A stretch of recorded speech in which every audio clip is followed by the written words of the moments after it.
அனைவருக்கும் வணக்கம். Theni Senthil real estate Senthil Ganesh பேசுகிறேன். 810 சதுரடி கொண்ட வீடு விற்பனைக்கு வந்திருக்கு. நாளைக்கே போய் பால் காய்ச்சிக்கலாம். வீடு தயார் நிலையில் நிற்குது.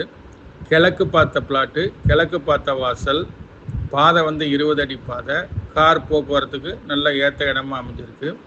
இந்த இடம் ரத்னா நகரில் இருக்குது. இந்த வீட்டில் மொத்தம் 3 பெட்ரூம் வச்சுருக்காங்க. கீழே ஒரு பெட்ரூம், கை சீலிங் போட்டு மேலே 2 பெட்ரூம் வச்சுருக்காங்க. இதனுடைய விலை பார்த்தீங்கன்னா ஃபைனல் ரேட்டாக 52 லட்ச ரூபா சொல்லியிருக்காங்க.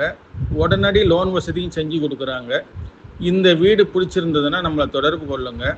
தொடர்ந்து நமது சேனலை பாருங்கள், சப்ஸ்கிரைப் பண்ணுங்கள், நண்பர்களுக்கு ஷேர் பண்ணுங்கள். நன்றி, வணக்கம்.